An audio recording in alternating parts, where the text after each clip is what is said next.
Kaixo, egun ondan hori, eskerrik asko gaurko prentsa agerraldi honetara etortzeagatik.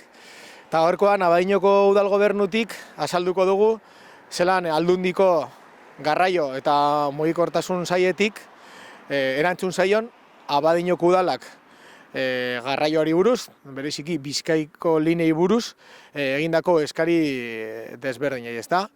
Ikusten duzuen bezala hemen gaude, Mutxatzeko autobus geltokian, eta horrek adierazten du zelako ardura daukagun orokorrean Abadiñoko herritarrek, eta nola ez, Abadiñoko udalak ere bai, hemengo autobus geltoki honen zerbitzua hobetzeko.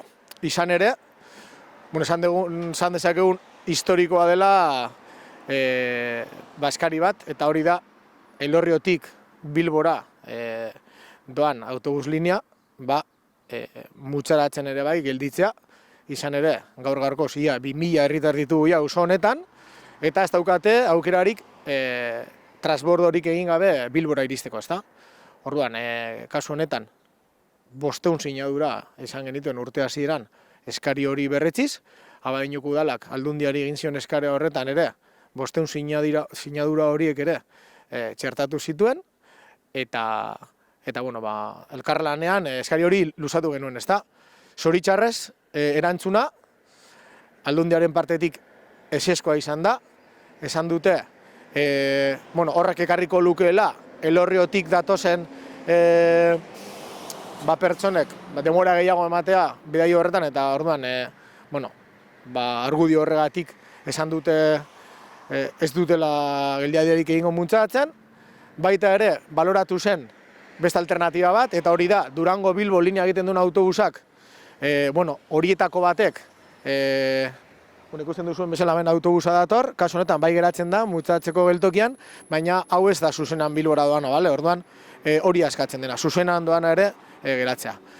Orduan, beste alternatiba bat zen Durango-Bilbo linea hori, orduan behin, Mutxaratzetik hastea, eta horrela, zegoen behintzat aukera, orduan behin Bilbora joan eta etortzeko Mutxaratzetik, eta hori ere deskartatu egin dute, beraiek arbuiatzen dutelako ez dela ekonomikoki bideragarria, eta hortaz, ez bata ez bestea ondorioz, behintzat epe laburran horrela jarraitzeko asmoa adierazi dute, ezta?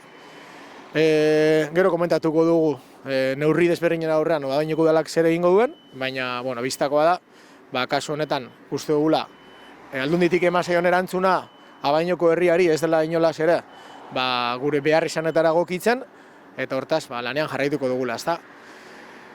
Otra de las peticiones que realizamos es asegurar, garantizar la accesibilidad a las paradas de autobús que se encuentran en la zona del Hostal San Blas de Traña-Matiena. Es una parada de autobús que se sitúa en una carretera foral, y al mismo tiempo la competencia de transportes también es foral. Luego entendemos desde el Ayuntamiento de Abadiño que compete y corresponde a la Diputación hacer que sea accesible, ¿no?, el acceso a esas paradas. En los últimos años el Ayuntamiento de Abadiño ha trabajado, y de hecho tenemos proyectos constructivos para garantizar la accesibilidad. Hay que decir que más o menos unos 500.000 euros son lo que indican los presupuestos, y entendemos que después de hacer un análisis jurídico que corresponde a la Diputación hacer frente, ¿no? Desde el Departamento de Transporte y Movilidad nos han dicho que la competencia en todo caso sería de Azpiegiturak, ¿vale? Entonces, tenemos que trabajar también en ese sentido con Azpiegiturak. Eta beste eskaritakoa zen, jaiei eta larunbat gauei lotutakoa, izan ere, larunbat gauetan ez dago inolako garraio publikorik, Traña-Matinara bai, trena, baina, Zelaita eta Mutxaratze bezalako auzotara ez dago inolako garraio publikorik, orduan eskatu izan dugu, larunbat gauetan, beste leku batzuen jartzen duten moduan, autobus zerbitzu bat jartzea, ezta? Eta baita ere, San Blas egunerako, ikusten dugun moduan, San Blas egunan jende asko etortzen da gure herrira, baina Bizkai busetik beste jai batzutan ipintzen dute garraio berezi bat, baina San Blasetarako ez, eta eskatzen dugu beharrezkoa dela zerbitzu gehigarri hori ematea. Adierazi digutena da, gaur gaurkoz, ez dutela kontemplatzen zerbitzu horrek jartzea, gogo eta sakonagoa egin behar dela Bizkaia mailan larunbat gaueko eskaintza hori osatzeko, eta San Blas egunekoa markatzen dute, esleipenaren barruan zerbitzu berezien kasu horretan hori landu beharko zela. Orduan, momentuz ere, kasu horretan ez daukagu baiezko erantzunik. Eta, Edurnek beste hainbat eskarinen egoera ere aipatuko du, eta gero jarraian nik aipatuko dut, hemendik aurrera emango ditugun pausuak. Egunon. Bueno, comentar otro de los temas que tratamos en la reunión con Bizkaibus fue el tema de la solicitud del aumento de la línea que va a la UPV, que coincidía que había bastantes reclamaciones en Abadiño, porque siempre la línea iba pues saturada, había estudiantes que se quedaban también sin poder coger el autobús, y estuvimos hablando, solicitando también, ¿no?, un refuerzo a esa línea. En ese tema nos han hecho, quiero decir, que han tomado en cuenta, se ha incrementado el servicio de autobús en esa línea y, bueno, por ende también hemos conseguido que se pare en Mucharaz, cosa que antes esa línea pues no tenía la parada en Mucharaz. Otro de los temas que estuvimos tratando también fue la accesibilidad de la parada de Amaitermi, también la parada de Astola, en la que solicitamos una marquesina. Y bueno, pues tampoco en ninguna de las dos hemos tenido una contestación favorable. La marquesina vamos a ponerla el ayuntamiento en días, ¿no? En días yo creo que la marquesina ya está, además en Abadiño, y en los próximos días pues se instalará en Astola. Y en Amaitermi pues tampoco hemos tenido respuesta afirmativa y bueno, pues tendremos que seguir trabajando con la Diputación en ese tema. Otro de los temas planteados en la reunión fue el tema de los paneles informativos. Lo que solicitamos también era pues información en las paradas de autobús sobre los horarios de autobuses. Ya no si no podría ser paneles informativos como hay en Durango, electrónicos, bueno, por lo menos que estaría contemplados los horarios que tenemos de autobús. Nos dijeron, a esa contestación allí mismo, nos dijeron que podríamos ser un programa piloto que se iba a iniciar también en la Diputación y que podríamos ser igual hasta, bueno, formar parte de ese proyecto piloto y demás, ¿no? Bueno, contestación que ahora mismo pues que se irá tomando medidas, pero según, bueno, pues vean ellos las necesidades, o bueno, no nos han metido en ese programa parece ser, pero bueno, hablaremos con ellos a ver exactamente si vamos a poder formar parte, si no, o cuándo es nuestro Abadiño, en qué ranking está, ¿no?, de llevar a cabo este programa.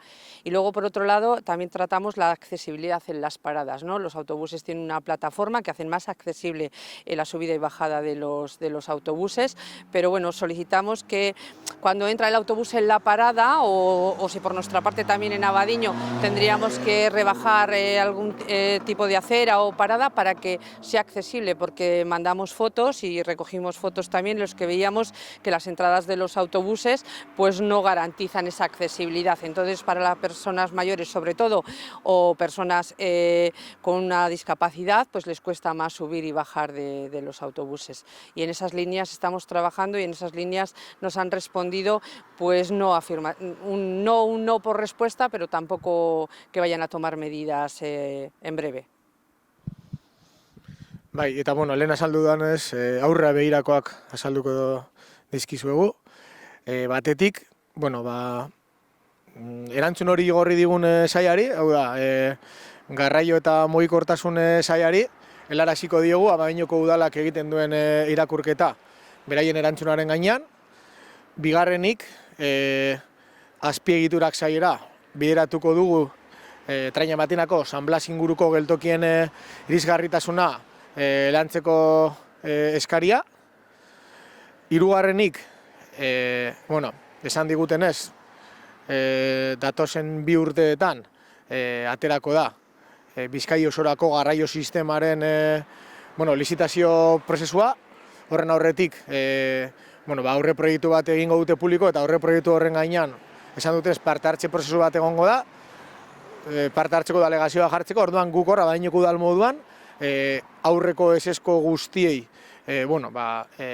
eskaria ipiniko diego, urrengo lizitazio prozesuan kontutan hartzeko Abadiñoko behar izan hori guztiak, eta azkenik nola ez, herritarrekin batera jardungo dugu elkarlanean, azken finean Abadiñoko garraio behar izan guztiak betetzeko helburuarekin.